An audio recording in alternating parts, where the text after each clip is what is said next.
this is. Okay. Comments will appear here. That'll be the day.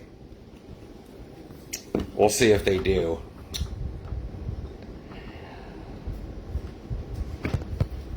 Let's see. Because the plan, my hope is always to just have this going so I can see the comments, so I can have the video from here because it gets better camera, and then read the comments here. And this should do the trick.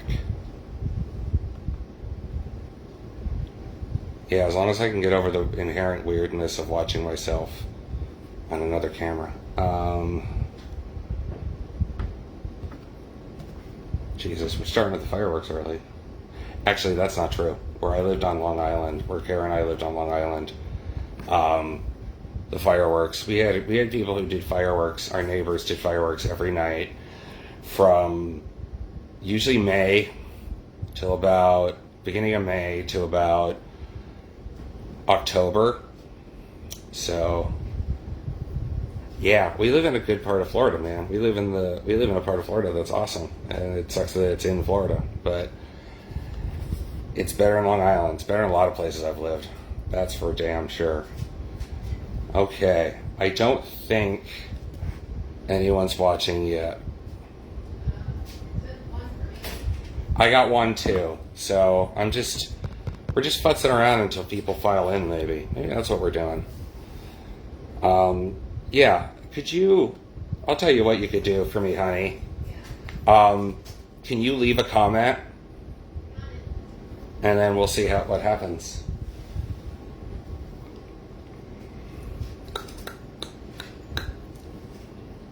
Slow connection. You're a slow connection.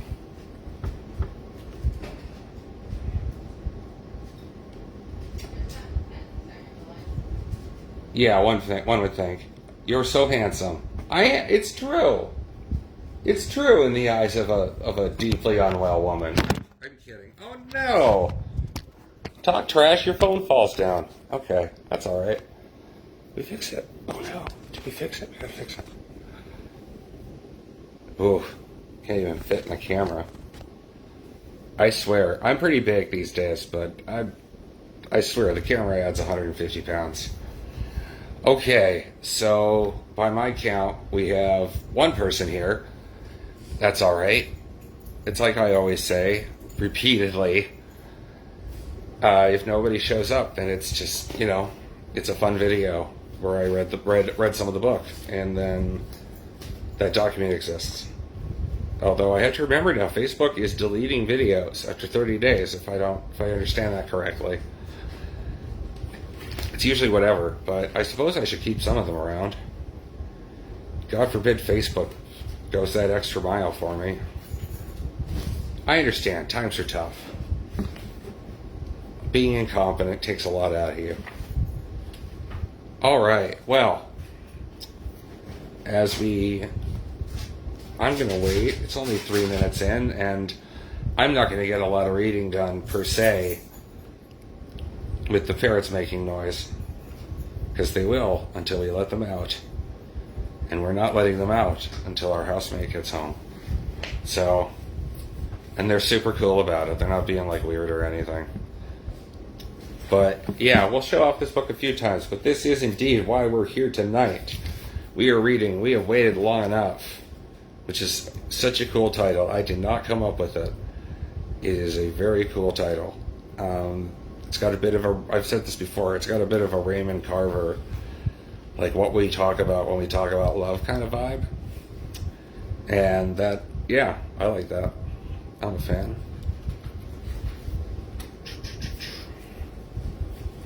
Where are we at? Still one person. It's okay.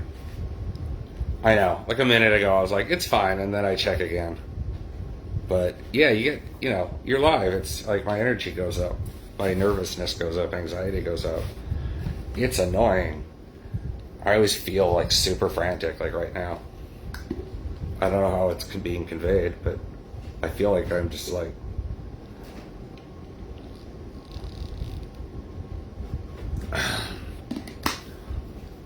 we will give it a couple more minutes. And then we'll assume that everyone hates me and no one's coming. I think that's healthy and fair and normal. Make sure we get all our stuff. Alpine Coast Press, I'll mention them again, probably somewhere in the course of tonight.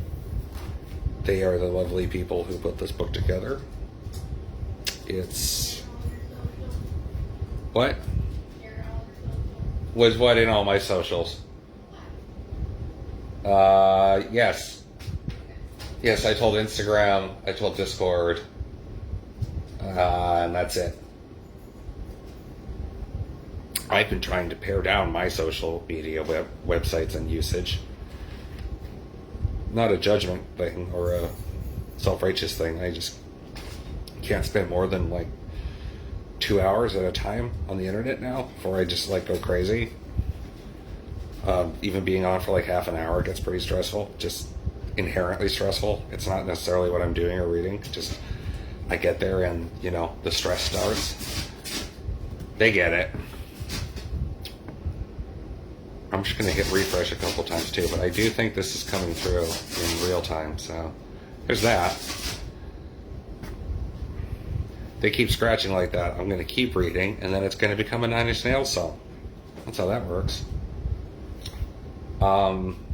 Yeah, I'm excited to read this. I can't even believe I wrote this, you know? And that's just really just how fast everything just happened. Ooh, is that thunder? Are we going to have a cozy stream? Bro. But I don't know. I'm still kind of in a state of disbelief on this one. I think I always am when I work with Kevin Ridgway in particular. Like, we just have such a pleasurable experience working together. Like, I get to read new stuff by him. We get to read, you know, like, we're bouncing off each other. The energy is really good. We come up with some really cool stuff. We go in directions we didn't anticipate as writers. And it's fun. And we get to do readings together. We will be doing something for this, as well as the peerless James H. Duncan, sometime in the very near future. I don't know what's going on with that, but it is a thing, and it will happen.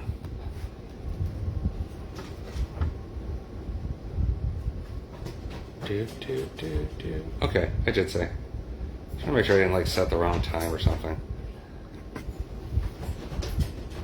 I do want to give people a little time. I wasn't sure about the day before. Well, usually I do these on a Friday, and Friday just seemed impossible, you know.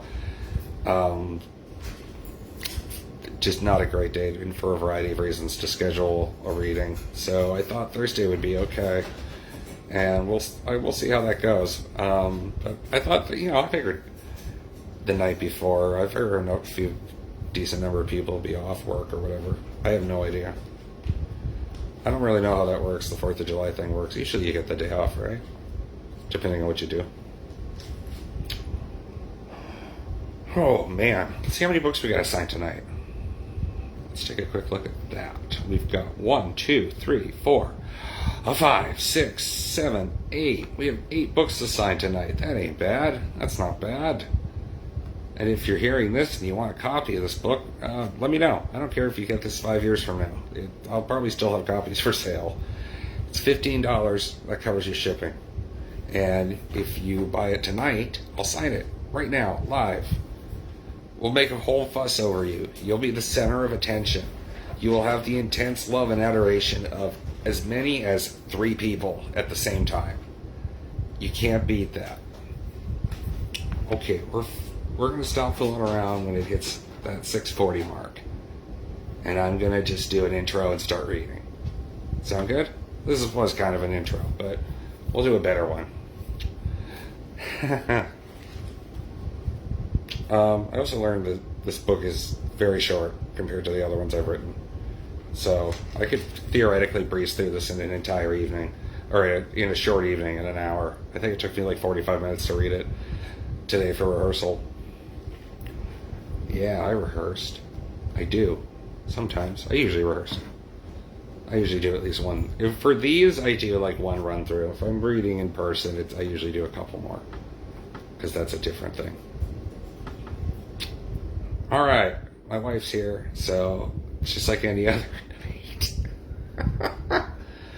All right, well, let's start it. Let's get this show on the road, as they say. Good evening. My name is Gabriel Ricard. I'm a writer. I've been a writer for over 25 years. I've been doing this for a long time, and this is my 12th book. We have waited long enough. It is a split chapbook with Kevin Ridgway and James H. Duncan, two of the best writers in any era, but certainly two of the best writers that I've ever known. And two guys who make me laugh, two guys who have amazing perspectives and stories and histories, and we all like different sections of the bookstore, but we all have other sections that we like too. Like, it's that kind of thing. And to write a book with people like that is just so cool. I don't mean to be simple about it, but it was just incredible and surreal how fast and terrific this was. And especially because I didn't know what I was going to write when I sat down to write it. It was just James writes a poem, goes to me, I write a poem, goes to Kevin. And then we would circle back and do a few. We did like 3 or 4 passes of 5 poems each. Five poems per pass. So, and then when I got James's stuff, I didn't, again, no idea what I was going to be doing. But when I got James's stuff, I saw a sentence that just stuck with me. Like, for the life of me, I can't remember what it was now. And I feel bad saying that, but something in his first or second poem or third, just caught me right away, just like stayed in my head, and I wrote it down, and I'll try to figure it out while I'm reading the book because it's gotten a little blurry. And I wrote it down, and I started building on my first poem on a line from his, and I just kept going like that. And I let that set the course of where I was going to go with these poems and what I was actually going to write about, because I wasn't really sure about that either. So I get these poems, and I start writing them at the pace of just whatever I just start taking a line from that, and I build a whole poem around it, and I just keep going, and it just kept going like that. I found myself moving at a pretty good pace. I'd get my stuff done, and then Kevin would get it done his pieces done quickly, and it just flew right through. I don't think we spent more than 3 months on this book. It sure feels like it.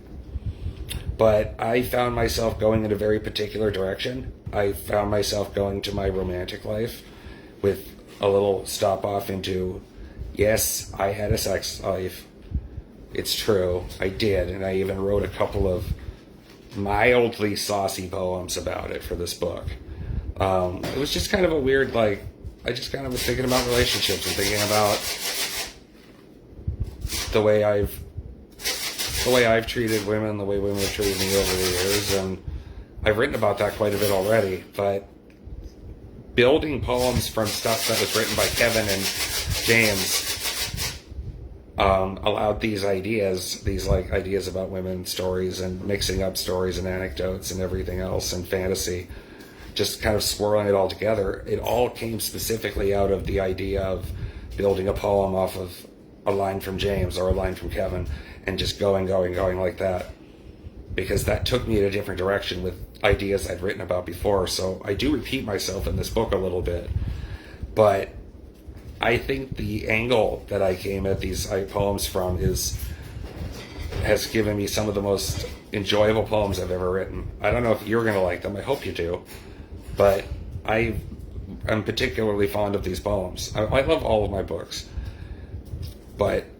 this one has had such a unique creation process, much like the Ludicrous Split books. But this was different because James is a different guy, and we just took a different approach. This was not written the way the Ludicrous Split books were written. So we're going to read some poems, and we're going to sign some books. I have many copies. I've even got, if you're feeling loose, copies of 3,000 Miles to Face the Music Land, my other book that came out this year. How about that? 2 books in 1 year. I don't get it either, but here we are. So we're going to read a little, we're going to sign a little, we're just going to go back and forth like that, and then we'll be done. And that's our evening. Could be worse. Well, I say that. No one's here. Maybe I said the wrong day. Maybe it was all my really fun social media posts. Who can say? I know people are just busy. Like, I'm being very facetious. Anything negative I say about no one being here is just me deflecting, like, I don't know, the weirdness. Because it doesn't feel bad, but it always feels weird. Like you're just kind of talking to yourself. And again, there's nothing, I don't have an issue with that, like in an embarrassing way or anything. Like, people are busy. Or they don't give a shit. That's valid too. So, you just go. 4th of July. It's the what? It's the day before 4th of July. It's the day before 4th of July. Yeah, I thought people might be home. But I happen to know some people. Don't wait. Oh, Brandon Ross is watching. We are officially up to 2 people. Yay. Wow. Hi, Brandon. It's good to see you. You didn't buy a book, but it's good to see you. And I only say that because it would be nice to sign something for you on the. Make sure you click on Gabriel Ricard. All right. Make sure you click on Gabriel Ricard face invite to see the live stream. Yeah. Oh, do you think that was an issue? Yeah, when I went to click the notification, it brought me just to the page that you invited people to. And then it took me a while before I scrolled down and it finally loaded your stream. Let me see. Oh, there's Brandon saying nice things. Cigarette works for you. Oh, I forgot. You do have one in your ear? I do have one in my ear. Let's share the live video and see how that goes. Yeah.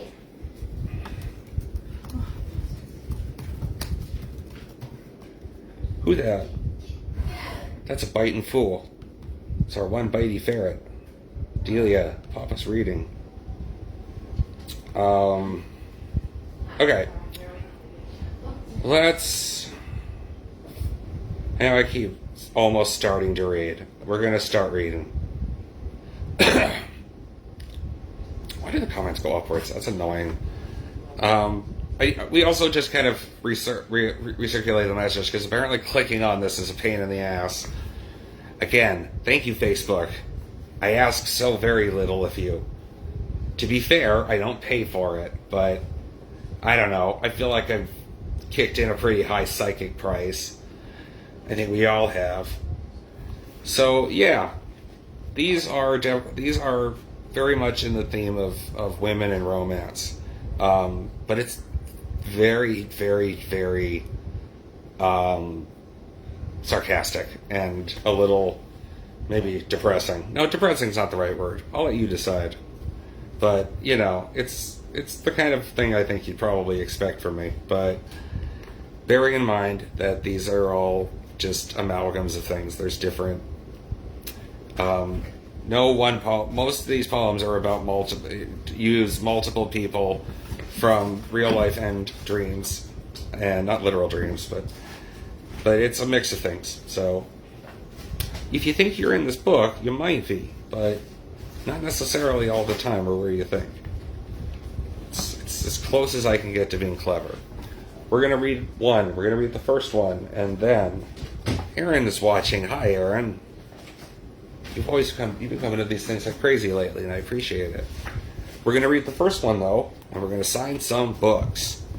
We have 8 to sign. If you want to buy a book, let me know in the chat. Let me know in the comments, and we'll sign it live. You ever had something signed live? Well, I don't think it's better than sex, but it's better than it's better than a lot of things that people say are better than sex. Take that as you will. Okay. We have waited long enough. Indeed we have. This is called Glisten with Silence. Glisten with silence, or you can vibrate with stillness.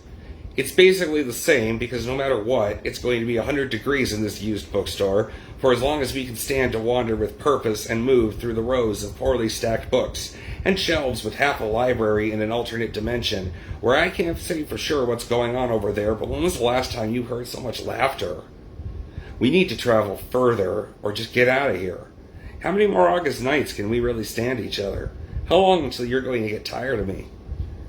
I want to find the novel your father wrote, mostly because it's worth a lot of money, but also you told me there's a whole chapter about his grandfather dying of a coke overdose on a retro-style hunting trip. Because guess what, baby? The 70s really were a long time ago. And those are the sorts of things you say about the people before us who went to hell with the best Canadian optimist intentions. But you know all of that. And I don't imagine we're going to find your dad's book, so I'm keeping quiet. I want this first date to go well and to see you first thing tomorrow morning without having to travel very far. I brought us to the only used bookstore in Central Virginia that offers dozens of soft, sweet, horrible voices from every wall and relatively reliable interdimensional travel because I said I wanted to kill some time. But the truth is, I have no idea what to do with someone who doesn't get Suns Out Fun Stout at 4 in the morning. And I'm just killing time while the floodwaters downtown start moving uphill for no fathomable reason. It's still raining, but yeah. We've already talked about that. Twice. The bookstore is the original Chop Suey Books in Richmond, Virginia. It was a big, unwieldy building with, I think it was like 2 or 3 floors. It was definitely a couple of floors. And the narrowest walkways. It's just, an absolute fucking danger in every possible way. The best. A black cat lived there constantly. And it's just about... If the poem's about anything, it's about the tendency I've had over the years to sabotage myself on the first date. I didn't have a ton of second dates. Well, But yeah, that's the first poem in the book. And these run in the order that I wrote them in. So I wrote that poem and I thought, shoot, this is actually pretty good. I didn't know what I was going to come out with. I didn't know if I'd be happy with it. I was feeling a little burnt out. But I wrote that first poem, and I distinctly remember telling Kara that I thought, yeah, I could do this book. I didn't have the structure that we'd have with Ludicrous Split books, which is always music or pop culture. Like, these were, balls out. And I wasn't sure what was going to happen. I did not forget a pen. No, I didn't.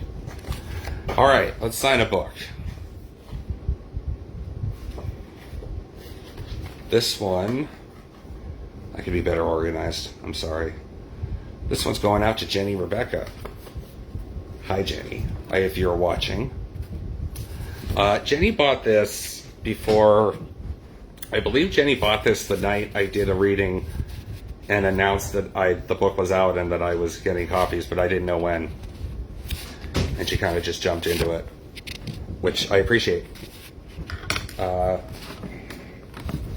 One of my most consistent supporters, and it's not a contest or anything, but she's bought literally every book.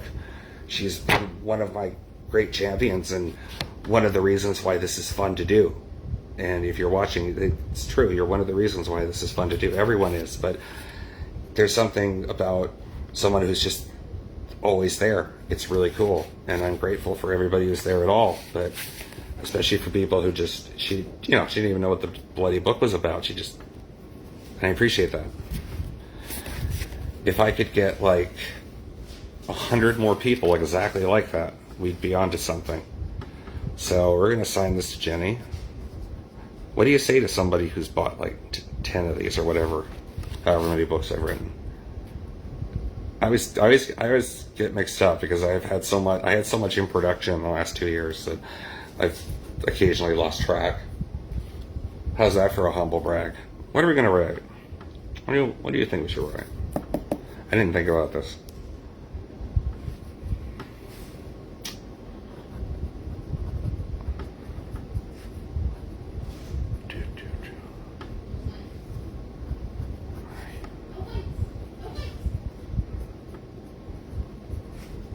And if people are good, I'll bring a ferret on camera.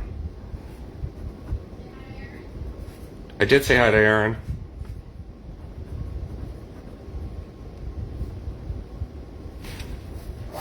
I say this about Jennifer. I don't actually know which one she prefers. I say this about her every time we meet. But one of the only good things that happened to me in Charlottesville was that we had a date. We had one date. And it was one of the best days I had in the time I was there. So you can imagine how grateful I am. The date, the date didn't go anywhere, but you can imagine how grateful I am that we have kept the friendship all these years. In my life, I have almost always been down to be friends. I can't think off the top of my head if there was somebody where it just couldn't be a friendship. Yeah, there's been a couple, but that's okay. No one's perfect. Shall we read another? We shall. We must. Let's see if there's any. Hi, Aaron. Kara said hi too, I guess. Oh, hi. I did say hi. Everybody has said hello to everybody. Okay. Let's read another. We shall. We must.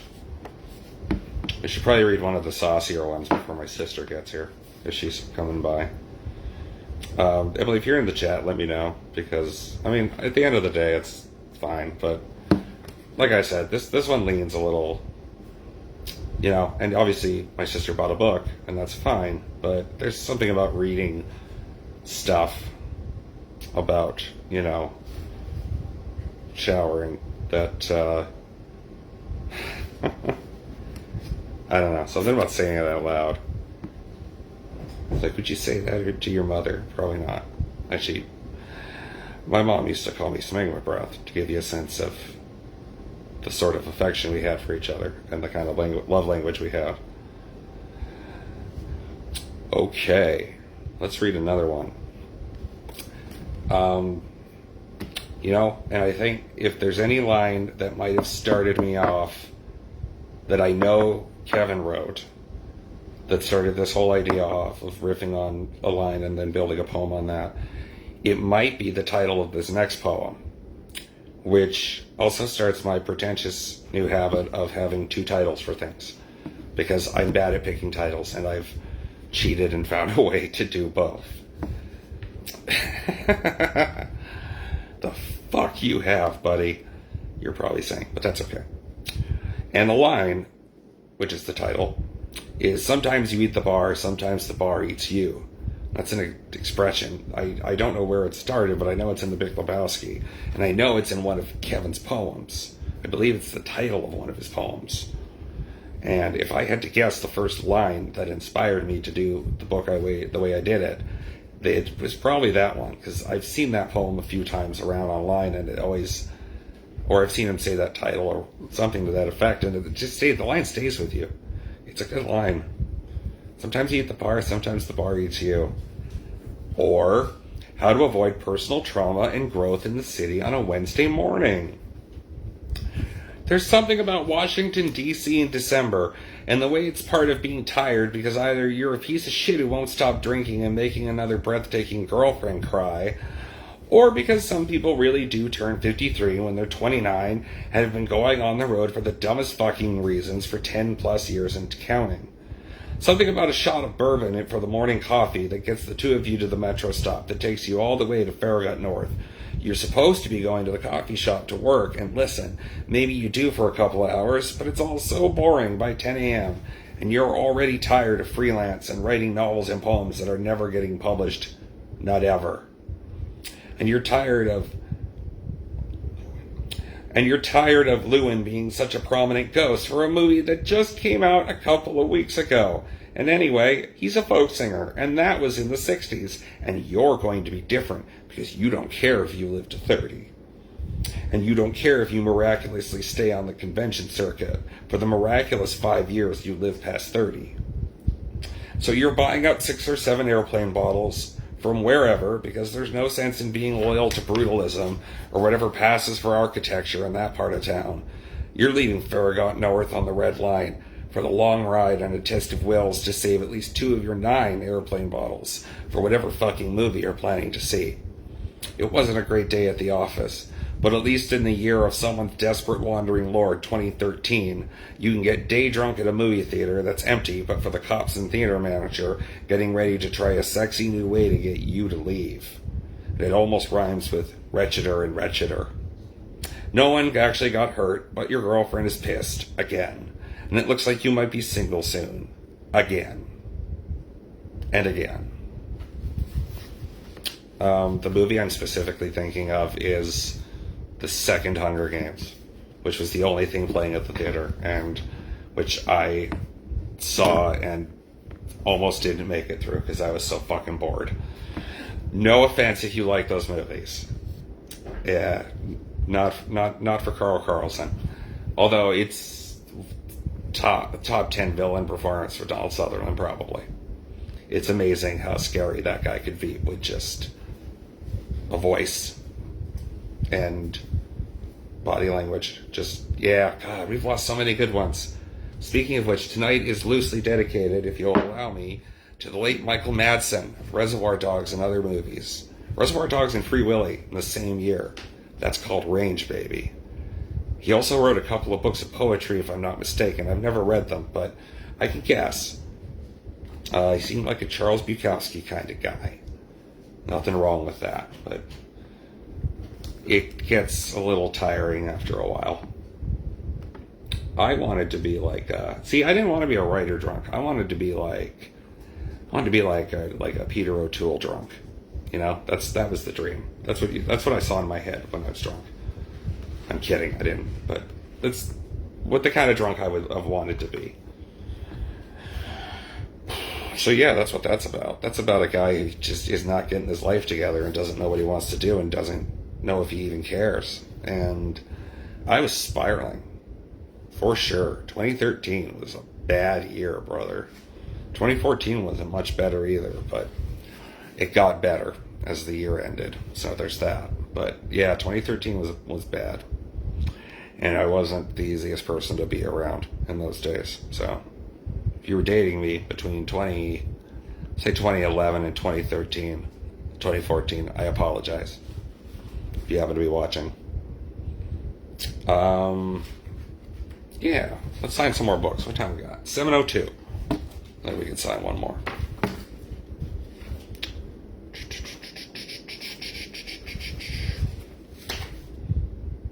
Yeah, I don't know who did this cover. I should probably figure that out. Cover art, View from a Window by Arthur Siegel, 1930. I'll have to look that guy up. Because this is more of that Raymond Carver vibe I was telling you about. I love this cover. I love this cover, man. I love doing ideas for the covers of my solo books, but there's something about somebody else just grabbing that and taking that, and the end result is something that's spectacular. It was like that with Dan Wright as well. Okay. We're going to sign a book. That's what I said. That's what I claimed. We will sign a book to Carol Lewis. Carol is another lovely person who is always there to support the work, and I appreciate you, Carol. Carol is my brother-in-law's mother, and I've never met her. I don't believe so, but I sure like to someday because she seems like a really nice lady.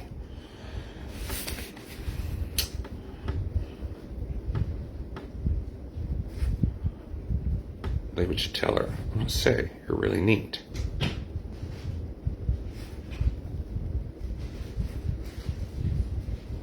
It's true. Thank you for everything.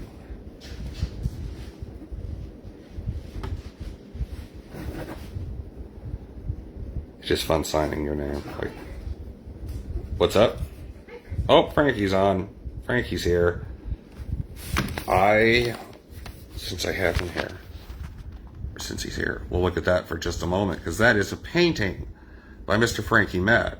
Frankie Matt being the man who also edited and did the cover art for Clouds of Hungry Dogs. We have that hanging in our house because in our living room, it is our centerpiece of the room, because it is one of the coolest paintings I have ever seen with my own two eyes. Kara in particular fell in love with it. We had to have it. And it took fucking forever to get that thing framed. But we did. And by God, it is stunning. And I appreciate you so much, Frankie, and I'm glad you're here tonight. And thank you, Carol, for buying a book. Okay. Golly, there are so many movies we need to watch. Yeah, there are. Emily Kite's here. She might be drunk, so Everybody, she said that. Those were her words. She might be 30 sheets to the wind. There are so many movies. Yeah, Michael Madsen. If you want to see Reservoir Dogs, is obviously the good one. I got to think. I was completely caught by surprise. Although given his lifestyle, I guess I probably shouldn't have been. My one Michael Madsen thing that I could say was when I did Frost Nixon. This is one of the 2 or 3 times I got to do something that was kind of cool, and it actually came off. At the end of every night for Frost Nixon, we'd all come out for our bows, and I felt weird just walking back to the stage, or walking to the backstage, because it was kind of a long walk from where I stood, and it just felt awkward. So every time I left, I would do the Reservoir Dogs dance, because the song playing was Stuck in the Middle with You. That was the song we played to close out the show. So I would do the little dance, right in the middle, and I got a big reaction for it every night. It was really cool. So thanks, Michael. All right, let's sign a book in a minute. Yeah, we almost have half of double digits, brother. I'm taking it back. I'm taking brother back. Just in case anybody wants to know about that. 4 people. Holy shit. All right, let's read another one. Let's drink some water because my throat hurts.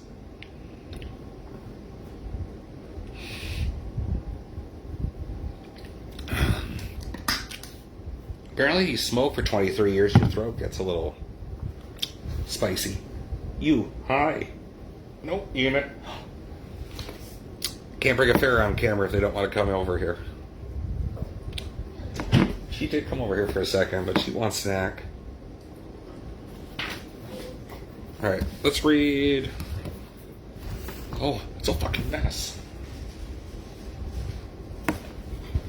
Let's make sure we're doing the right. Yeah, okay. Oh, I took all the little bookmarks out. Fair enough.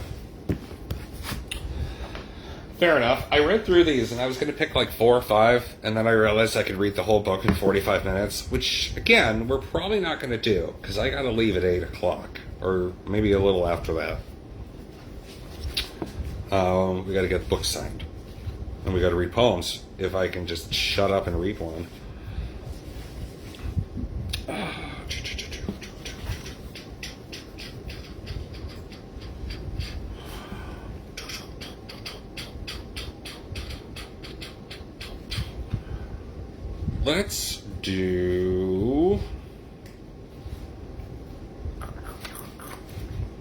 Let's do We Have Waited Long Enough, or Sinful Songs for Silly Cathedrals. But first, Delia, what are you doing?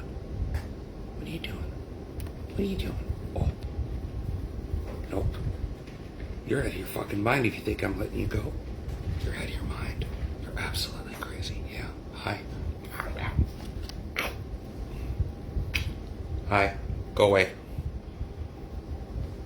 There you go. Now I gotta make sure she doesn't bite me, because she's our bitey.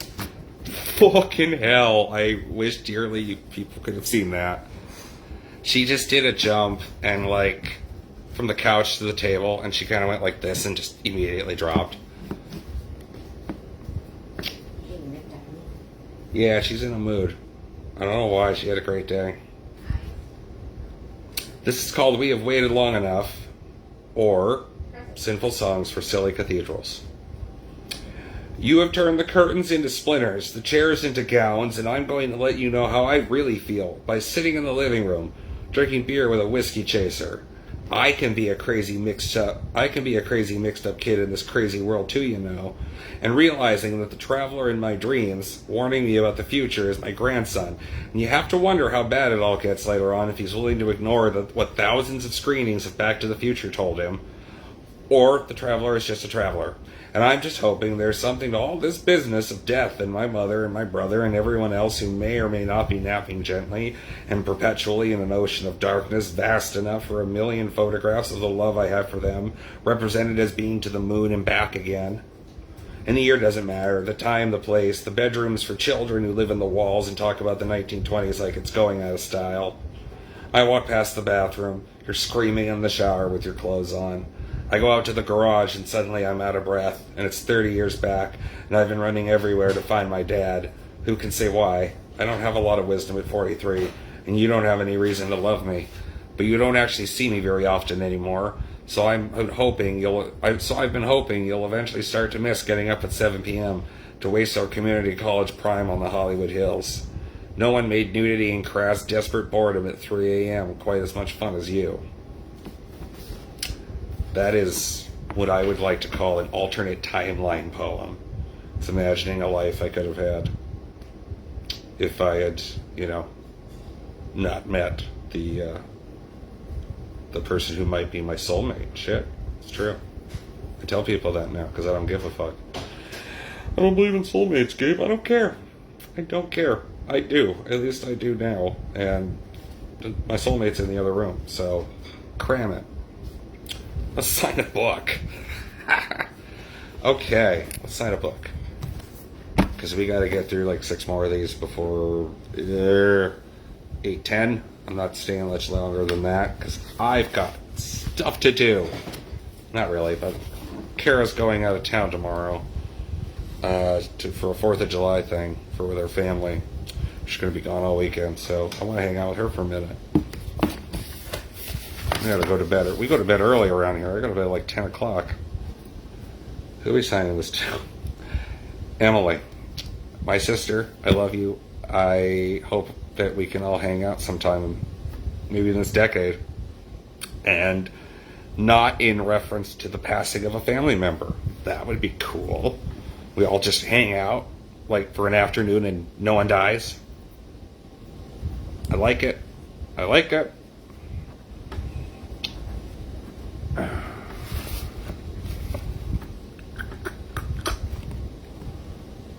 What do you say to somebody who's, you made her first 10 years of her life a living hell?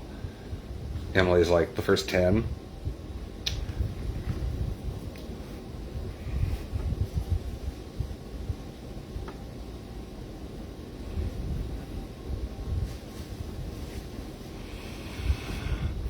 Thank you for being a friend. I'm not really writing that. I started the sentence off at thanks.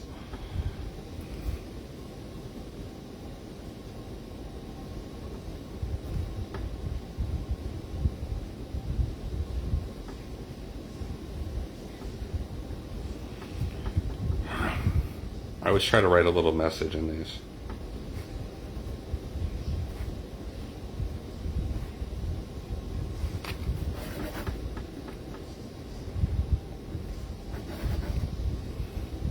Ricard Ridgway Duncan. Sounds like a terrible law firm. That's the real Ghostbusters joke. Just for you. Okay. Let's read 2. And then we'll sign. We'll sign 3. Let's read 2, sign 3. That makes a certain sense, right? Sure.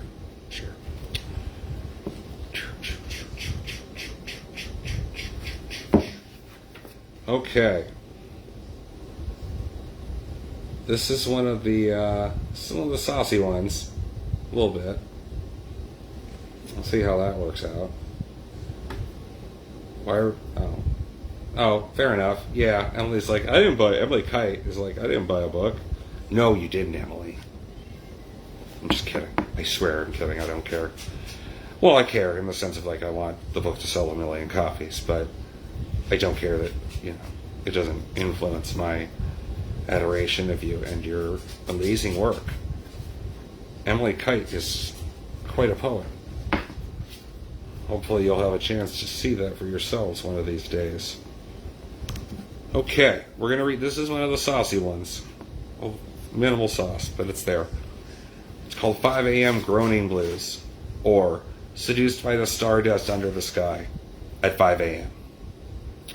With the moon still out in the early hours of a morning where I don't want to get out of my hotel bed, because it means leaving behind the nest of warm blankets around our bodies in the night, in your arms, with the swell of deep ocean calm still rocking us gently in this DoubleTree indulgence.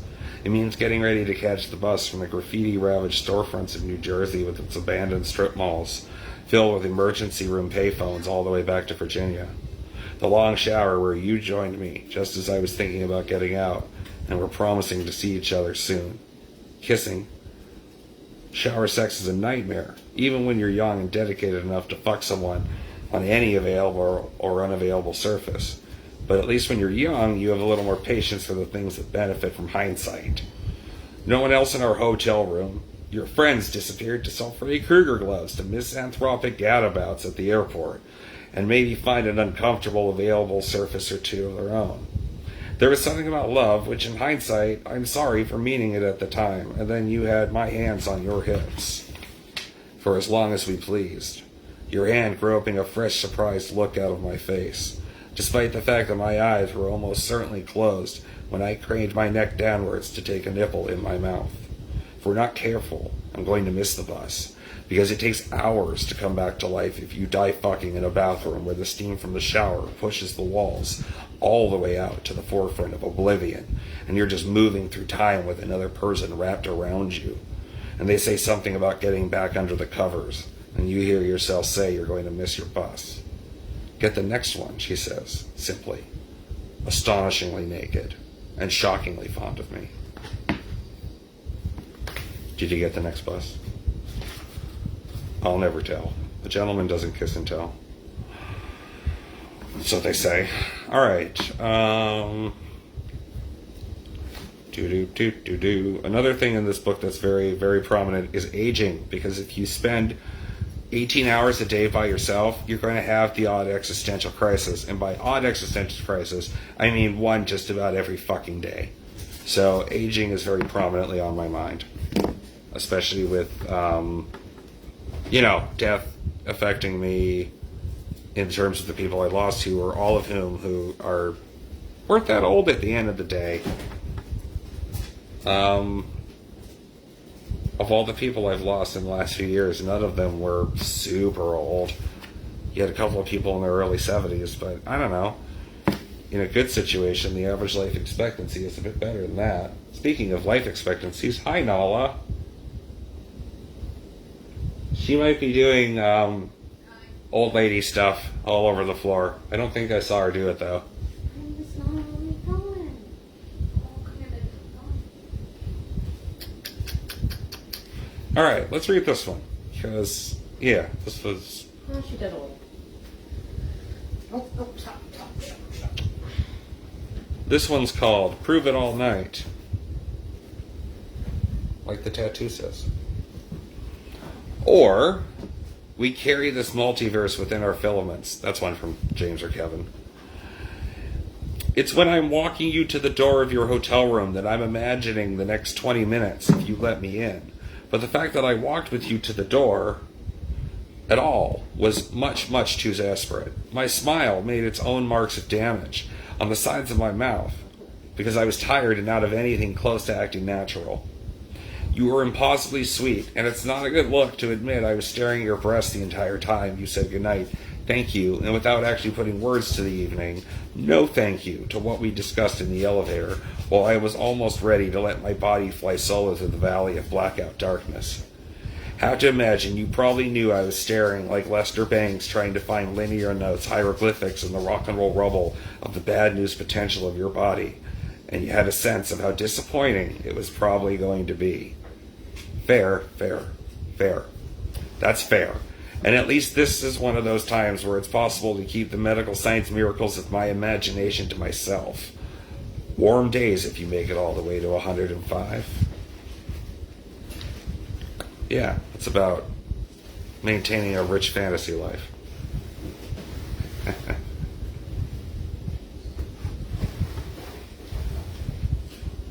Nah, getting turned down is fun. Builds character.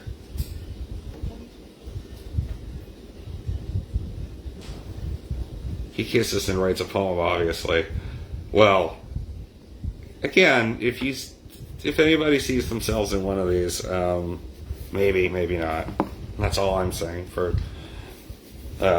legal reasons. All right, I said we're going to read 2, sign 3, right? That's what I said. That's what you said, Gabe. All right, that's what I said. So let's sign 3. we've got Brittany McDermott. Thank you so much, Brittany. Another person who is always there supporting them books.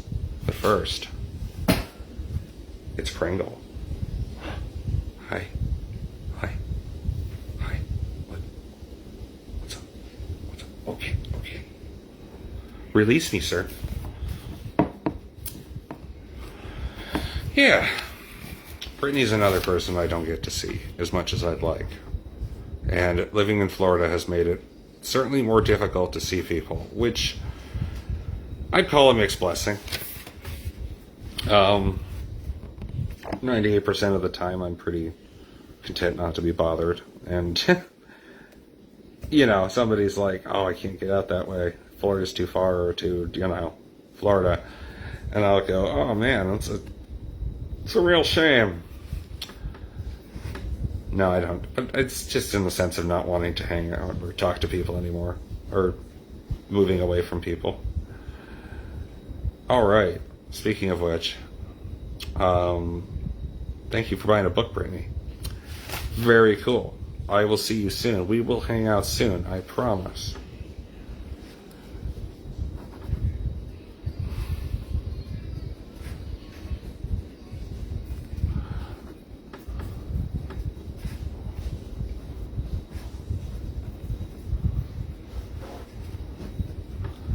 Do.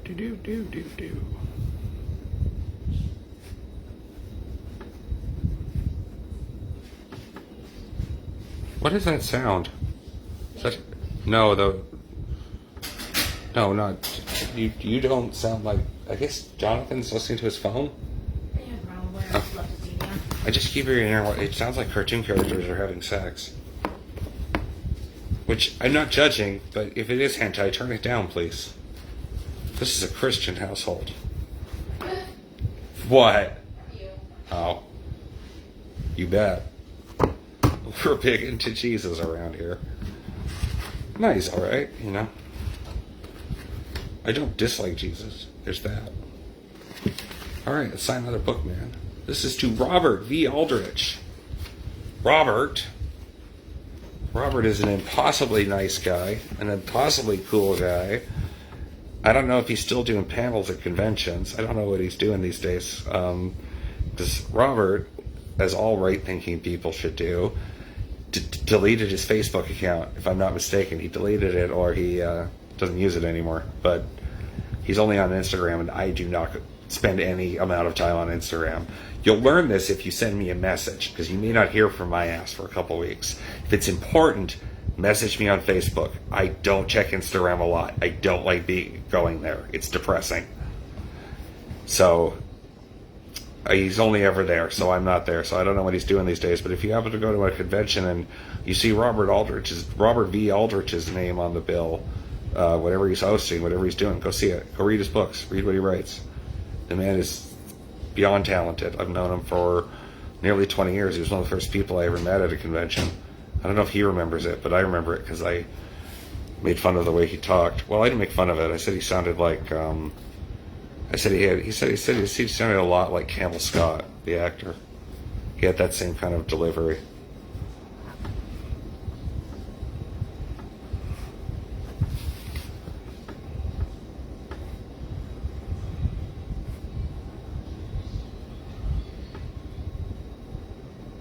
Ugh, words.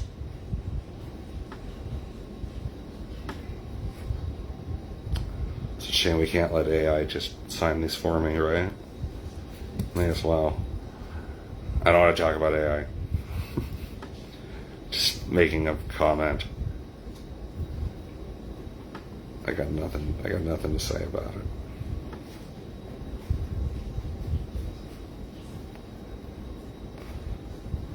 That's what you want to do, man. Fine.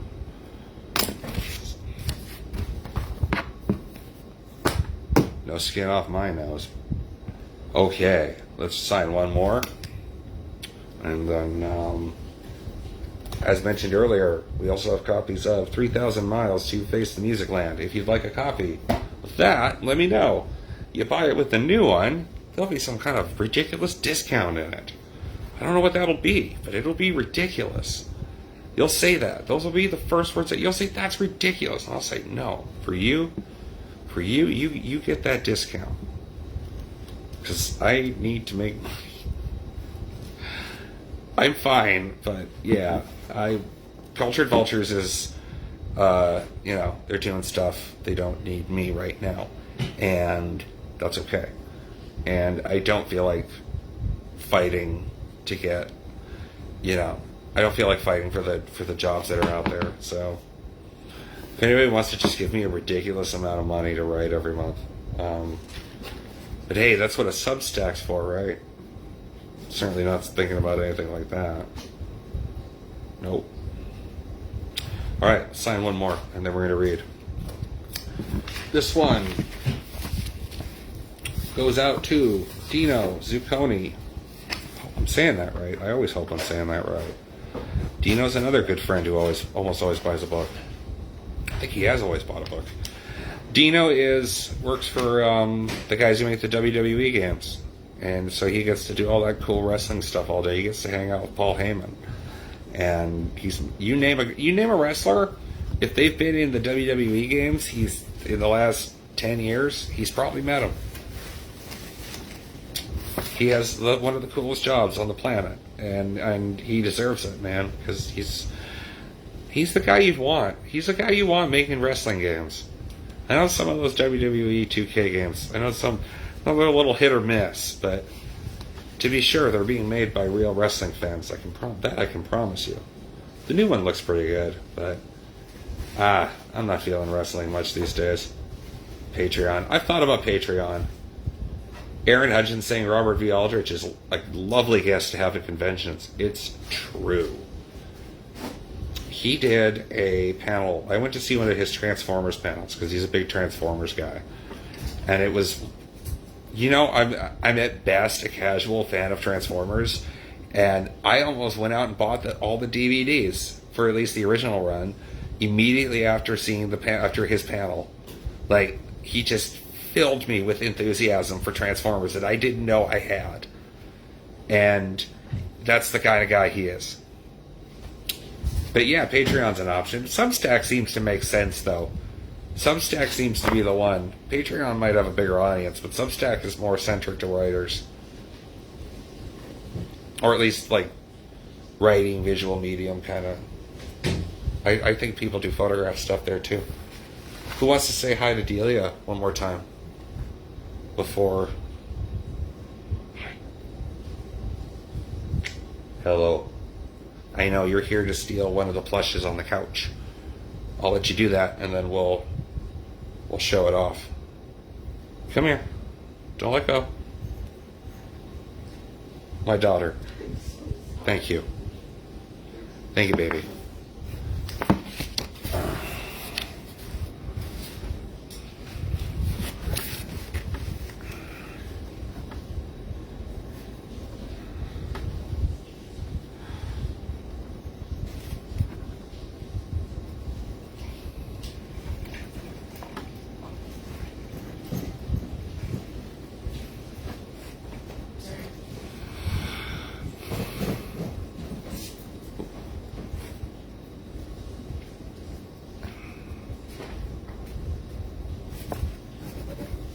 Thank you so much, Dino. I would love to see you again, man, but you're all the way out in California, where Kevin Ridgway lives. Not in the same part of California, but actually very different parts of California. But nevertheless, I would love to get to California one of these days. That is what I meant. I meant that Emily's here, or that is what I meant, Emily, that Delia's here to steal her plushes. Cynthia Edgen. Hello, Cynthia. It is lovely to see you. Thank you for being here. I had to read the last name because it just took me by surprise. Cool. We might even be close to 10 people. I doubt it, but let's have a look. Trying to keep the audio up too, so let me know if I sound too quiet or 4 people, I lied. Hey, that's pretty good to me, man. Well, if anything, Delia will be back because Mickey and Minnie's set. It's a little stiff set, so she'll be back for the other one. Minnie, she took Mickey this time. She switches back and forth. She's very I guess it's the feminism in her because she gives them both equal. She steals them both equally.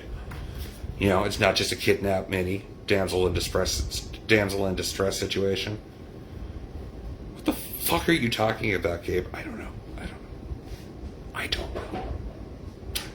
Let's read a poem. Crucifixion without a martyr. Or, day drinking at the beach is always a contact sport when you're in love. And in those days, when I was so determined not to finish at least one book that no less than 11 people were eager to read, I didn't mind passing out at the beach every once in a while. You can only fall down so many stairs, so many possible combinations of shrill surprise, and violent consequences to having a temper that dances along the backs of 1,000 airplane crash jokes, with poor impulse control held tight to the desperate chest. So, once in a while, I was ready to do something spontaneous, like fall down in the sand, the acid finally going to work after hearing some strange, graceful voices during a swim in the Atlantic Ocean. I'm also just waiting for the rest of Savannah, Georgia to converge on this beach, a silently screaming throng from the end of every Roger Corman classic with that rare moderate budget, and swallow me up before you realize that trash bag full of Kentucky Gentleman plastic handles and DVDs you smashed to bits that I shoved into the passenger seat isn't me after all. I'm just grateful I kept Gabe 2 in the trunk. You had no idea. It's so funny in hindsight. You just had no idea. And then we went to the beach one morning, alongside the picnic basket I wish I had cared about, and things went the usual way because you're an abusive ragamuffin, and I will always be a brutally dour, mean-spirited alcoholic. And the sound of rock and roll was gone, going and gone, and so forth. About 2 hours after we got there. We'd had another fight. You drove off. Fair. I flexed because my skin is burning and that fucks up the muted enthusiasm of the scratches on my neck that were just starting to heal.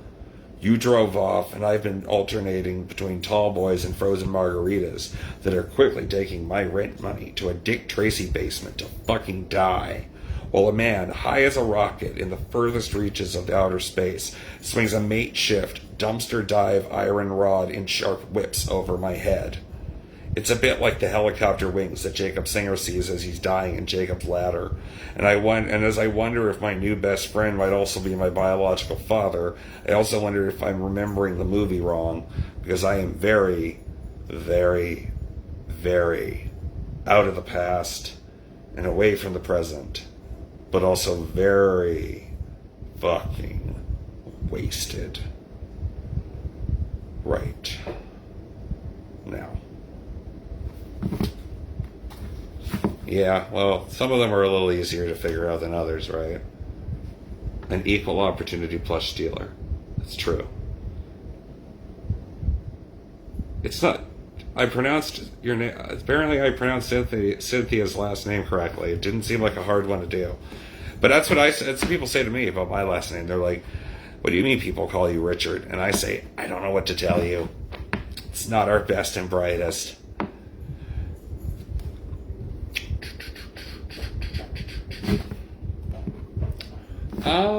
Where are we at? 7:34? We definitely have time for a couple more poems. I have 2 more books to sign. Okay. Alright. That sounds pretty good. We can talk some shit for a minute. Oh no. What?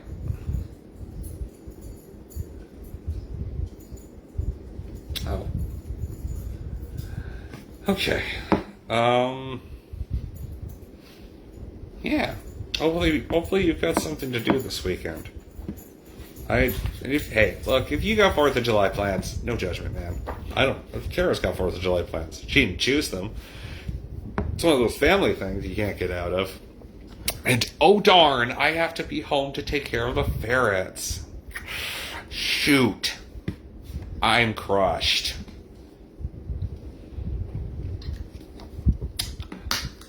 Yup, because if there's one place I want to be in the summertime, it's rural fucking Pennsylvania. You think Florida's bad? Brother. Alright. Okay. Did anybody...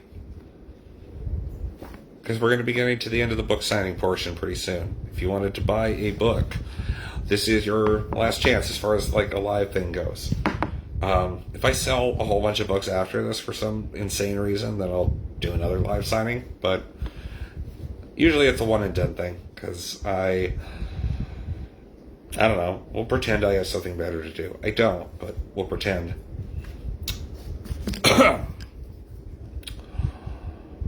Okay. Let's do a poem, and then let's do 2 poems, and then we'll sign the last 2, and then we'll call it a night. It's not too shabby. Maybe we'll... Oh, you PayPal'd me. Emily Kite has sent money. What is that? Is that fire? Are those fireworks? Probably. Fuck me. I'm sorry, America. You don't get a birthday this year or whatever the 4th of July is. Oh, she said. All right, Emily. Well, congratulations. You get a book, and I'm going to sign it live. What? Emily Kite, of course, is as I said, a fantastic writer. I don't know if she's sending her work anywhere, but makes a man wish he had a literary magazine still, because I'd publish her. I would. She's doing pretty well in the academic circuit, though. So, hey, nobody's reading my poems at college, man. That's not a thing. I've had people at, I've had people at colleges perform theater material I've written, but that's not quite the same thing.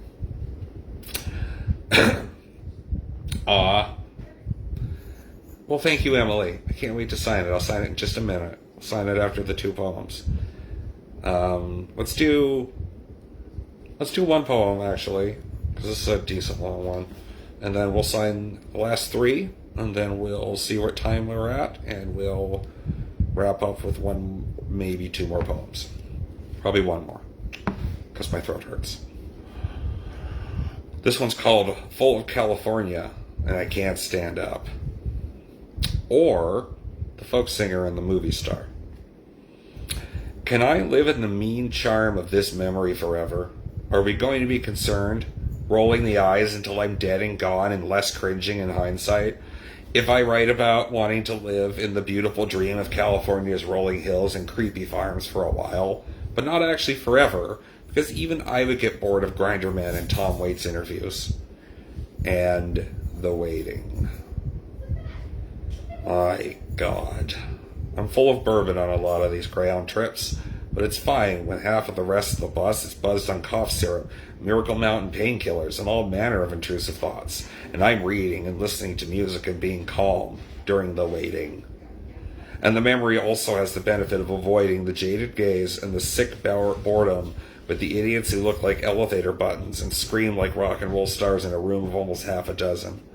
With the towns that time only pretends to forget because that makes death funnier somehow. Sleeping across 2 seats because the recliner doesn't work. We're just not there yet, man. I'll keep the place in time where none of that shit has come up in conversation. Even if the trade-off is that I'm back to being one of those angry, hungry men who treat taking like a religion that they've only figured out. That only they've figured out. My hand is getting older, but it's gripping the part where I'm still excited about the stretch of frenetic stillness that covers 40 million miles of multiverse between Richmond and the brink of anxious California calm. I'm working on which parts of those memories I'll keep, and which parts are going to go through a mysterious evolution or deconstruction or whatever the fuck I accidentally achieve. Because the rules are different when you're writing historical fiction or confusing brave speakers with movie stars. I'm not a liar. I'm just not focusing on a specific lover this time. And I'm pretending that I was the person I am now way back then. Keep the time. Pass it by building a few million amalgams to make old age even more depressing and vague. As I try to compile the anecdotes I'll take to the grave, as I whisper along to clear away the wreckage of all that lays behind me, all that might lie ahead. This is what I'm planning to do for the rest of my life, and this story might be better if it just ends before I can see the girl's hair in weighted light and the warmth of summer sun that's more Hollywood in the mid-'80s than anything from our unhappy reality. Or some shit like that. So yeah, great. I was also still editing the Greyhound, or the 3,000 Miles book. We were dealing with headaches for that at the time I was writing these poems.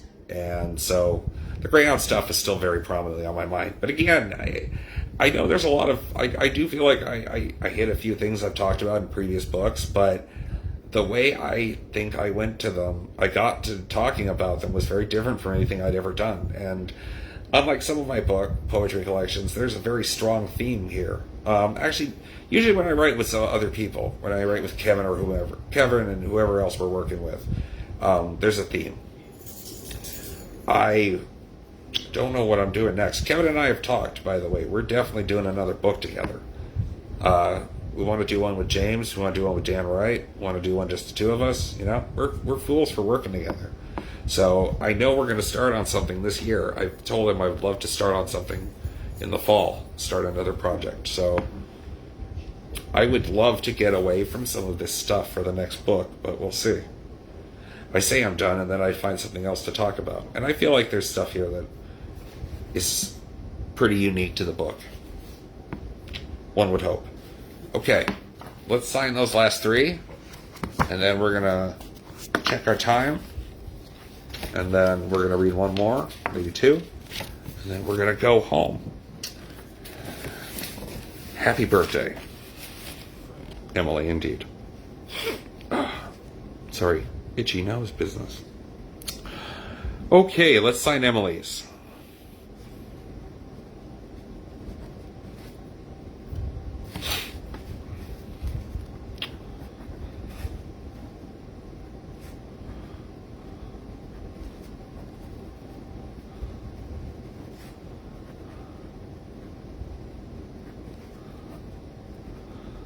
I hope, Emily, you will take the note in this book with a tongue-in-cheek kind of tone, because I'm being a little silly.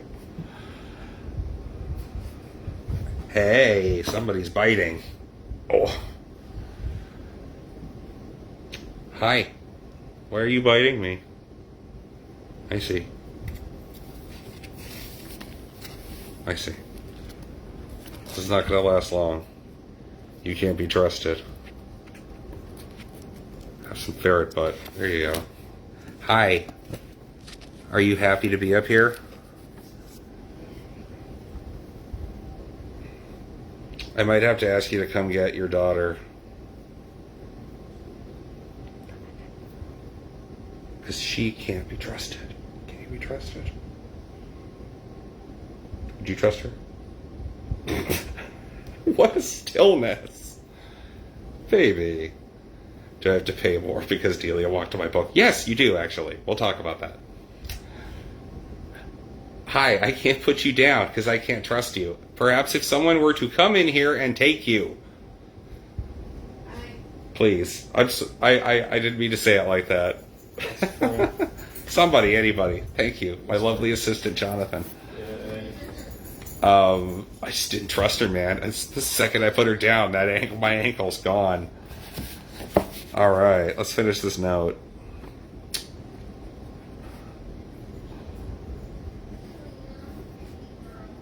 She was very sweet. We all had a very nice moment with her, didn't we? She's very different. She's definitely come a long way since she got here. I don't think she'd ever really been out of her cage before we got her. She was less than a year old, probably 6 months, if that. She might have been 5. She's very young. She's never really been out of her cage. Petco and places like that, yeah, take the ferrets away from their mothers far, far too young. Usually after a couple of weeks, something like that, a month. They should be with them for a little bit, but they get taken away a lot sooner. So Delia's always, and then Delia went straight from that, I suppose, to a cage at Petco, and then the cage of the owner, and then she came here where there were not only other ferrets, there's, she kind of has the run of the place. And that's a lot. This will spoil her run. Particularly her. Okay. Emily, thank you. Truly. I'm going to spend it in the Nintendo eShop. That's what I'm going to do. There's actually some good sales going on. There's a bunch of stuff. I might finally get Undertale. I prefer a physical copy of it, but that's like $60, and I don't have $60. So I might get a digital copy of Undertale and finally play it. I've watched 3 people play that entire game now, the Pacifist run. I'm not strong enough to watch the Genocide run. I'm just not. It's not happening. I can't do it. I've cried at the end of this game every single time. There is no way I can watch the Genocide run. Oh, Emily, you started Animal Crossing again. Cool. I'm working on my island. I'm building a teddy bear themed island, because there's a bunch of stuff for that in the game. It's kind of a cottagecore thing. Kara and I have been working on it. It's fun.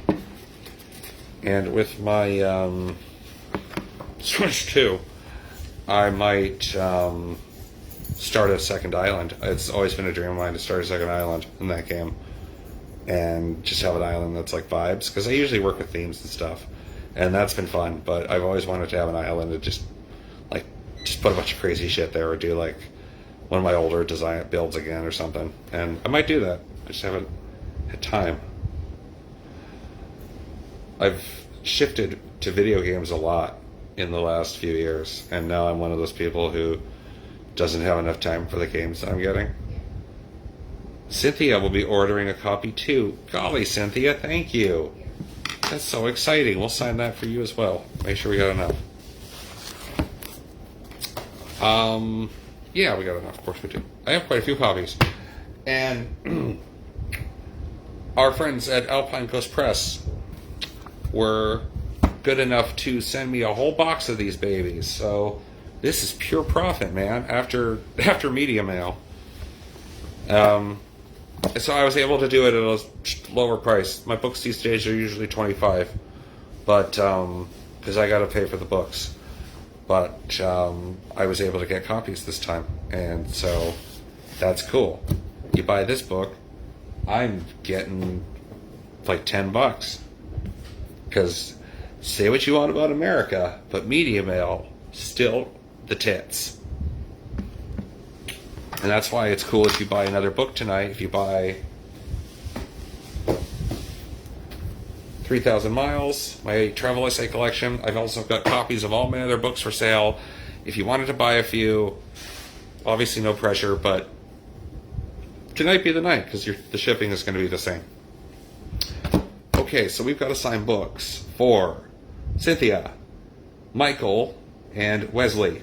We're going to go a little bit past 8 o'clock, I suspect, because I at least want to read.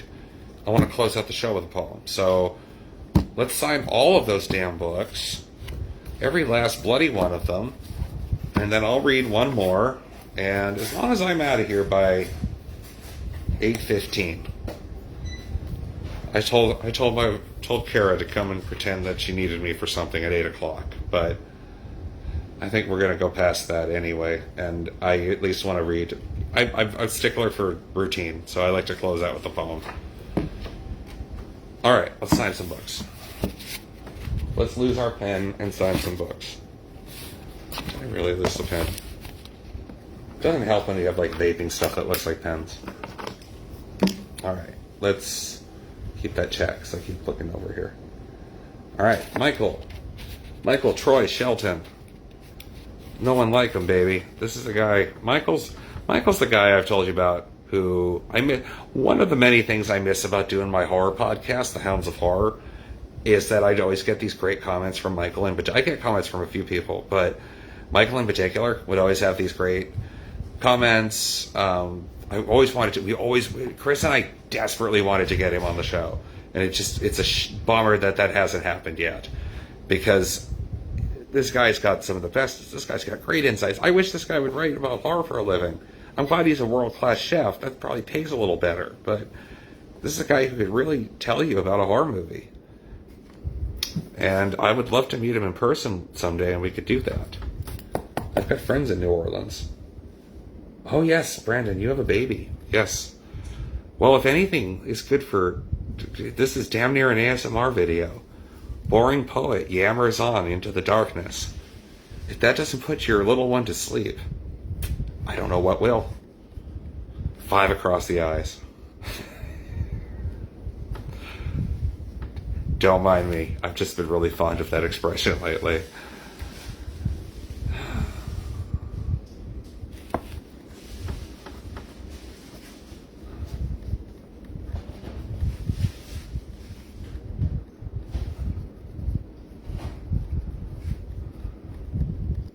Oh, Emily's here.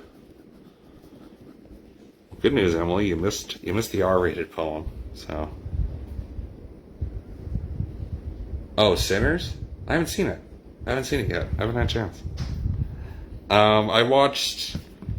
It's amazing, the parts that I've seen. I watched some of it in a watch party. A decent chunk of it in a watch party, and I really liked it. But I haven't sat down and watched the whole thing. I've been taking kind of a break from new movies for the most part. You did. It wasn't anything too crazy, but yeah, I was going to tell you to leave for 5 minutes when I got to that poem. Not that it matters, but give your siblings the option to leave the room, when you're going to talk about sex or something. Why not? The late Michael Madsen was on the record as saying that he wouldn't watch any movie where his sister had a nude scene, and I gotta say, fair enough, Michael. Fair enough, man. Well, your sister's hot, but, Virginia Madsen?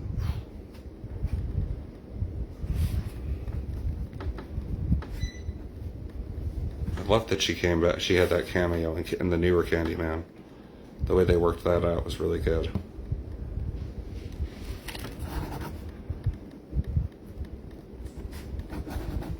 Last movie I saw her in, I don't remember what it was, but what it was called, but she was married, she played Patrick Warburton's wife, and it was the only scene, they were in it only at the beginning, and she was giving him a hard time about something that he was doing for Christmas that she perceived as being gay. She was really homophobic, and it was just kind of startling to hear it come out of her. And then Patrick Warburton's response is, she's like, "What made you this way? Was it your secret friend at camp?" And Patrick Warburton just deadpans, "I like gay things." Or no, he says, "I'm allowed to like gay things." And it's just something about that whole exchange. But yeah, another talented person I never see anymore.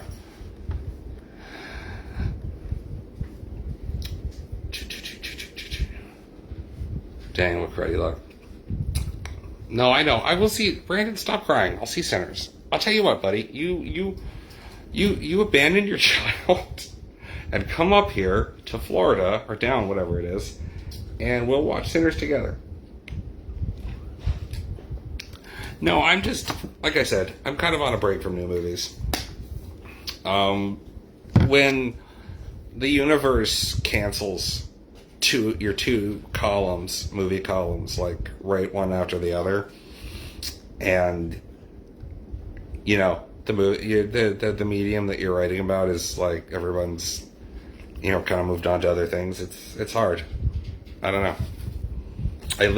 It's that thing. It's a vague midlife crisis-y kind of thing, because it's that thing of I've been doing one thing for so long, nonstop, thousands of movies, 5,000 plus, over 5,000 movies, and you know, you want to do something else, take a break, catch up on some TV shows, that kind of thing. I just strolled in and Sinners was rushed. Like the last 30 minutes is rushed. Yeah, it seemed like a movie because I stopped watching in the last, like, it's funny you say the 30 minutes because I stopped watching in like the last 45 minutes or so because I didn't want to like, because I came in a little late and I didn't want to, like, when I did see the movie I want to just, you know, see it. But it definitely seemed like it was going at a very casual pace for a horror movie, like a slow burn. But I know it's not a super long movie. I think it's like an hour and 40 minutes. I don't know. Watch Bob's Burgers 40 times on repeat for a nice palate cleanser. I've been watching a lot of YouTube. I must say, I've been watching a lot of Game Grumps, Manly Badass Hero, catching up on old cartoons and sitcoms that are just floating around YouTube because all that stuff's on YouTube. Like I've been watching Evening Shade because the whole run of that's on YouTube. Most old sitcoms are on YouTube if they're not super famous. And old TV specials and stuff. I ignored YouTube for like 12 years, so I'm catching up, and it takes a while to catch up on 12 years. Let me tell you. Been watching Jacksepticeye, his horror stuff mostly. Gab Smolder's great. I love her. Yeah, been watching stuff like that. It's been really fun. Haven't watched Markiplier. He kind of bugs me, and that's about as famous as my YouTubers get. So if there's somebody else that, no, the answer is no, I don't watch them. Wesley Mead. Poor Wesley. I gotta send Wesley a copy of 3,000 Miles because UPS inexplicably canceled my 2 books that I was sending to France and England respectively. They canceled the books and then refunded my order. And I don't know what happened. I must have done something wrong with the customs order. I don't know. But I sent out, I've been sending stuff out internationally like crazy lately, so that's not like anything in particular. I think I just did something wrong and I have no idea what it is. Emily, you've been making Calvin Hobbes home movie memes. That sounds pretty good. You do, yeah, YouTube's great. I don't have a lot of streaming services right now. There's a couple I still pay for, but for the most part, I don't. But we do pay for YouTube because, let me tell you, having that stuff commercial free is pretty flipping amazing. Leslie Mead. Just want to make sure I get your name, spell your name right, even though I've known you for like 20 years.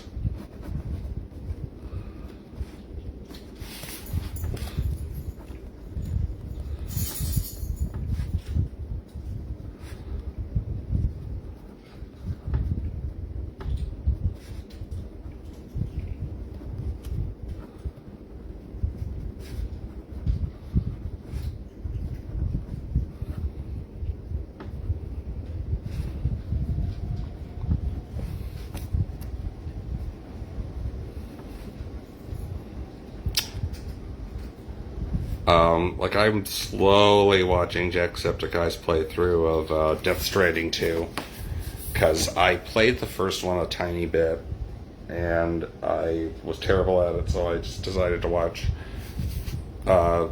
recently watch his stream of the first game, and it's quite a game, isn't it?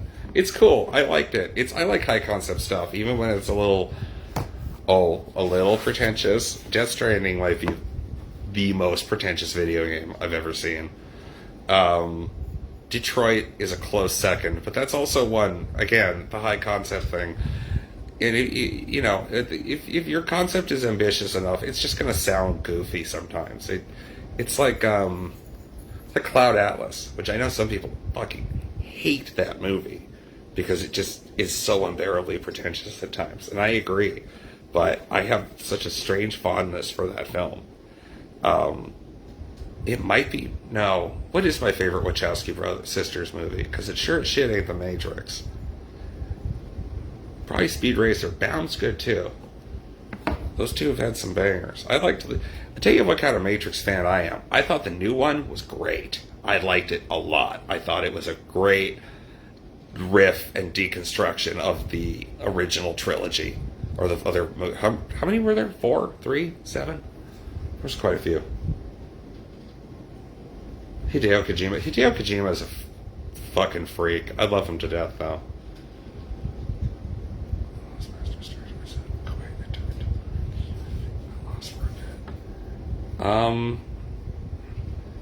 That could be the new Postmaster thing. No, it's not. Well, I guess it might be flaky for other people. I've been sending stuff internationally like crazy in the last year or so. Up to this month, literally this month, I've sent things to France and Spain that got there without problems. I've sent quite a few things to England in the last 6 months or so that got there without problem. This was some kind of thing. Like, I don't know. Yeah. I'll never figure it out, and that's okay.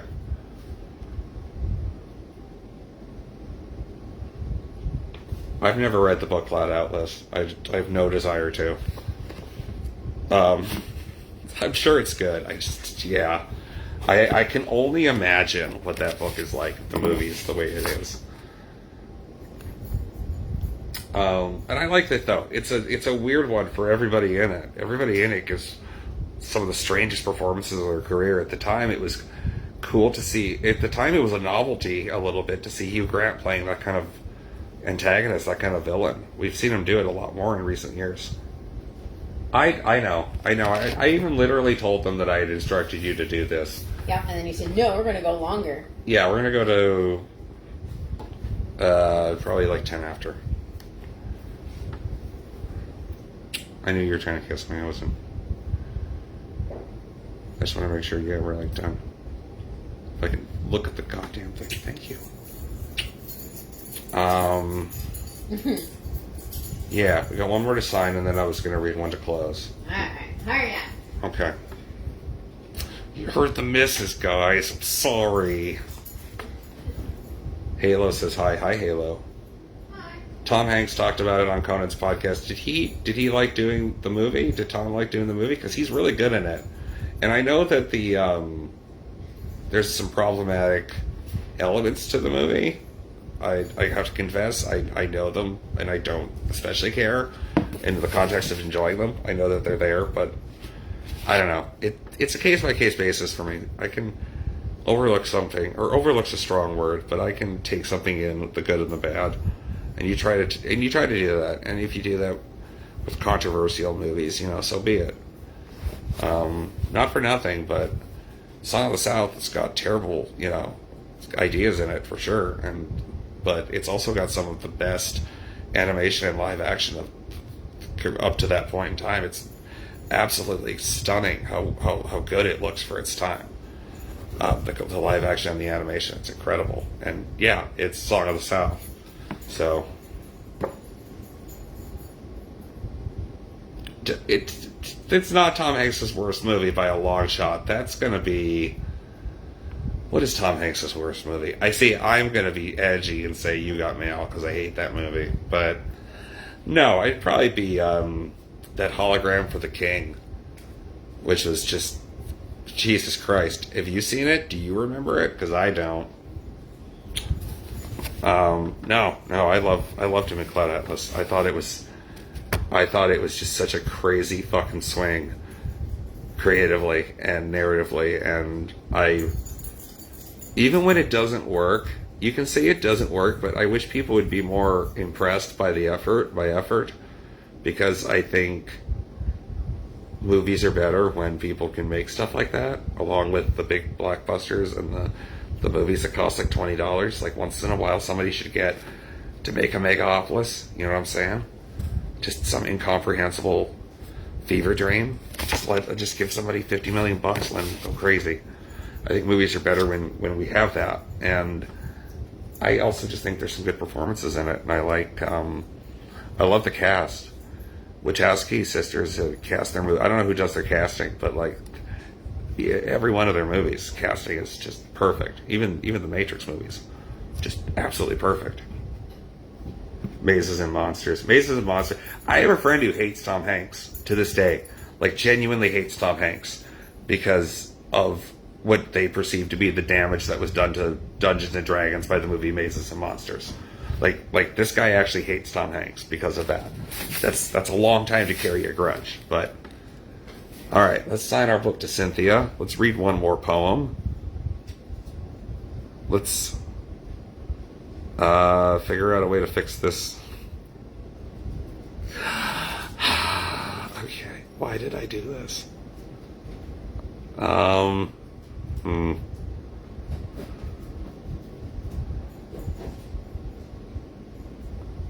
Let's pretend that's an upside down Y, Cynthia. Okay? When you get this, it's an upside down Y. Not me putting an N first after the first letter of your name. It's a cool Y. Alright? Alright. I'm trying to look at comments so I can see. Because I'm sure I got that wrong. Did the other comments just disappear? Jesus Christ. Oh my God, this thing's the worst, man. Alright, whatever. We're gonna assume we got your name right. Let's just run with that. Can I see it? Whatever. Thank you for buying a book, Cynthia. That's the point of this. Greyhound. I haven't seen Greyhound yet. That's a Tom Hanks movie I have not seen. Man Called Otto was great. Money Pit's great. That's one of my mom's favorite movies. One of mine too, subsequently. I think it should have gone a little better for Shelley Long with a movie career.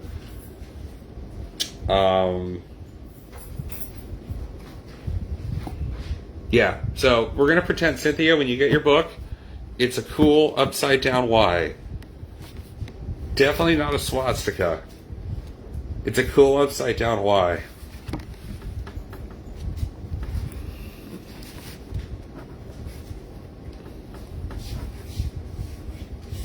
All right. I'll make sure I remind you that that's what this is.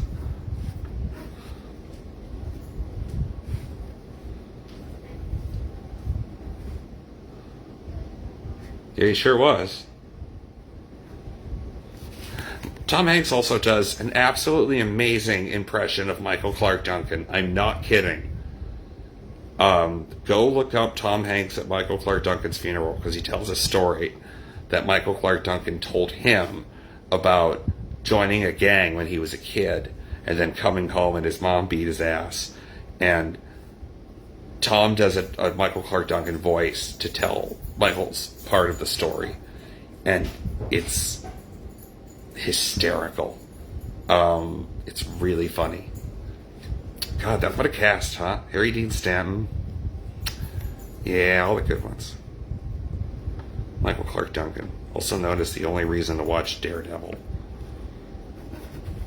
Still can't beat that. Vincent D'Onofrio was a great Kingpin, but you can't beat Michael Clark Duncan. Like, he made that Daredevil movie. The only time I ever catch myself wanting to watch that movie is because I'm like, fuck, Michael Clark Duncan was so good. Like, the part where he's like waiting for Daredevil to come and he's just standing in the building. Yeah, that was good.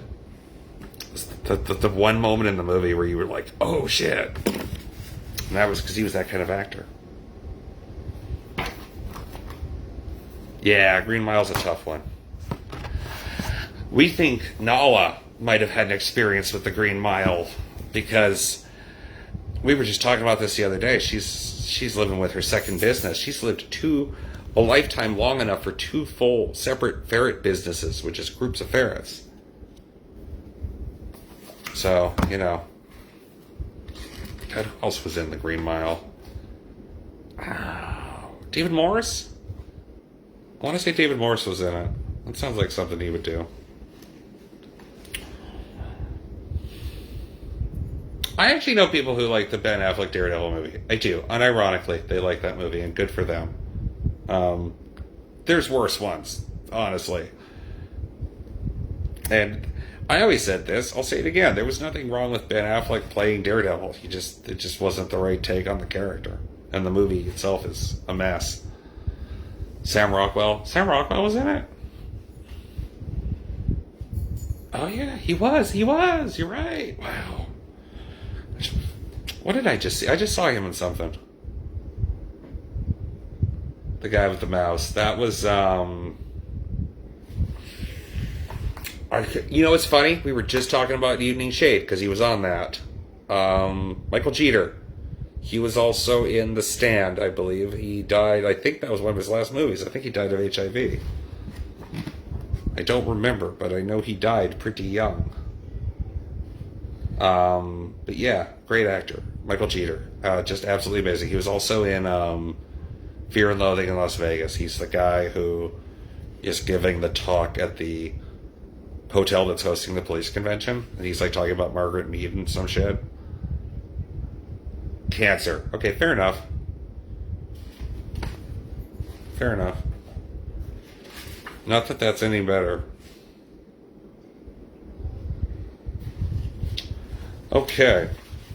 This one's inspired by Orson Welles' best movie, and it mentions the man himself, but it's inspired by his best movie, which is F for Fake. If you watch anything this weekend, I think it's on YouTube for free. If you just type in F for Fake full movie, I think you'll find it. I think it's there.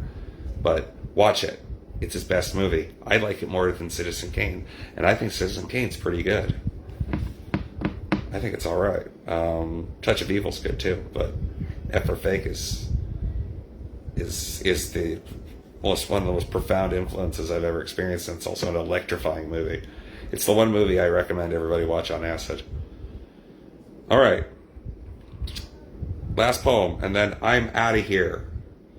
It's called Thank You Very Much. We're just going to just out of here. So thank you. Thank you 1,000 times for being here tonight. Thank you for buying books. I had fun. I swear to God I had fun. It actually was fun. And I appreciate you all. The same guy who played Toombs in X-Files. Yes. Yeah. That guy. I know who you're talking about. Patricia Clarkson was also good. I believe James Cromwell is the warden of the prison. Just a stacked cast. That's another one by the Walking Dead guy who also did The Mist and Shawshank Redemption. He has a real Stephen King thing. Alright, this is called, we could talk about movies all night. But anyway, The Queen Mary Docked, or How Many Times Can You Hope the Sex Will Be a Nine Inch Nails Song in Motion? I've never retreated into a wilderness of alternative thought, but I have tried to emulate the whiskey, weed, and Warren Zevon credo, as though I'm even partially as charmed or charming as fictional characters with a shocking knack for surviving the worst of seasons 1 through 9, with maybe some wretched eyes and a bit of that hollow skin you get around 45 years old. Maybe they don't sleep too good at night. Sometimes they write them like that. Nothing alternative about me. I'm just good at talking and talking and talking and talking and talking until she looks at me with eyes that would destroy a good cinematographer and whispers something to the effect of, "If we fuck like cartoon Vikings on the roof of my apartment building, will you please, please, please, pretty please, shut the entire fuck up?" And those were my wild years in a nutshell. And now I'm just another clumsy force of quiet wonder and joy who goes out to the coast to pick up the rest of the stories, looking out in awe because I can see another ghost of a lighthouse, and that's kind of the same thing as putting together The Truth and the Orson Welles Magic Show talking points and saying, yes, yes indeed. It's more or less how it happened. It is more or less how it happened. TV show I'm referencing is Californication. Surprise, surprise, I like Californication. Yeah, that's it. I told my wife I'd be done at 8:15. It's 8:14. We can run down the clock for 15 seconds. I said I was going to leave as soon as I'm done. So I guess we'll do that. Thank you once again. If you would like to buy a book, message me and we will settle up. And I will listen to fireworks and try not to roll my eyes until they pop out of the back of my head. Oh, watching Californication. I can't watch it. It makes me sad. It makes me wistful. It's like the song Drinking in LA. What the hell am I doing drinking in LA? I'm 25. Anyway. Good night.